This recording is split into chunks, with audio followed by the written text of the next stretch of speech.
আসসালামু আলাইকুম দর্শক। ২০১৩ সালের ৫ মে রাজধানীর মতিঝিল শাপলা চত্বরে হেফাজত ইসলামের সমাবেশে নির্বিচারে গুলি চালিয়ে গণহত্যা করা হয়েছে।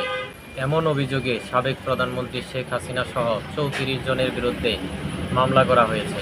রবিবার ঢাকার মেট্রোপলিটন ম্যাজিস্ট্রেট জাকি আল ফারাবীর আদালতে এ মামলার আবেদন করেন বাংলাদেশ পিপলস পার্টির চেয়ারম্যান বাবুল সরদার চাখারি।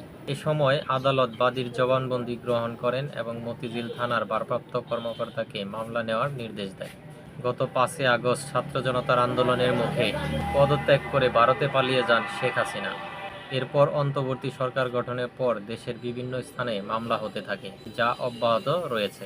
মামলার উল্লেখযোগ্য আসামিরা হলেন সাবেক স্বরাষ্ট্রমন্ত্রী আসাদুজ্জামান খান কামাল, সাবেক প্রধানমন্ত্রী উপদেষ্টা সালমান এফ রহমান, প্রতিরক্ষা মন্ত্রণালয়ের সামরিক উপদেষ্টা তারেক সিদ্দিকী, ঢাকা দক্ষিণ সিটি কর্পোরেশনের মেয়র ফজলে নূর তাপস, সাবেক সংসদ সদস্য রাশেদ খান মেনন, হাসানুল হক ইনু, আওয়ামী লীগের যুগ্ম মহাসচিব মাহবুবুল আলম হানিফ, জাহাঙ্গীর কবির নানক, সাবেক আইজিপি বেনজির আহমেদ, হাসান মাহমুদ খন্দকার, র্যাবের সাবেক প্রধান এ.কে.এম. শহীদুল হক, এনএসআই-এর সাবেক প্রধান জিয়াউল হাসান, মতিঝিল বিভাগের সাবেক ডিসি বিপ্লব কুমার সরদার, মতিঝিল থানার সাবেক ওসি উমর ফারুক, ১০ নম্বর ওয়ার্ডের সাবেক কাউন্সিলর মনসুর আহমেদ, তৎকালীন মতিঝিল থানার ছাত্রলীগ সভাপতি মাহবুবুল হক হিরণ, ইমরান, আওয়ামী লীগ নেত্রী মমতাজ পারভিন, মতিঝিল থানার সাবেক ওসি ফরমান আলী, ন্যাশনাল পিপলস পার্টির চেয়ারম্যান সালাউদ্দিন শালু, মতিঝিলের সাবেক ডিসি নাজমুল আলম, হামদাদ গ্রুপের অবসরপ্রাপ্ত ডাইরেক্টর মেজর ইকবাল ও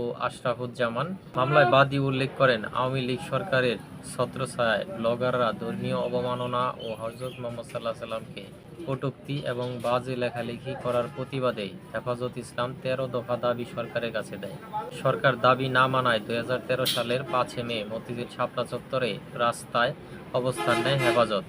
ওই দিন রাত ১১টা থেকে পরের দিন বেলা ১১টা পর্যন্ত রাস্তা ও বিদ্যুৎ লাইন বন্ধ করে শেখ হাসিনার মদদে আসামিদের যোগ সাজসে অন্য আসামিরা এজাহারে বর্ণিত পুলিশ ও আর্মি সদস্যরা মিলে নিরীহ মাদ্রাসার ও পথচারীদের উপর গণহত্যা চালায়। তাদের হত্যা করে লাশগুলো সিটি কর্পোরেশনের গাড়িতে নিয়ে অজ্ঞাত স্থানে গুম করে। বাদী আরও উল্লেখ করেন, এ সময় বহু মাদ্রাসা ছাত্র হত্যাকাণ্ডের শিকার হন।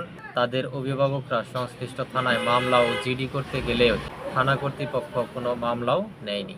ধন্যবাদ দর্শক। আসসালামু আলাইকুম।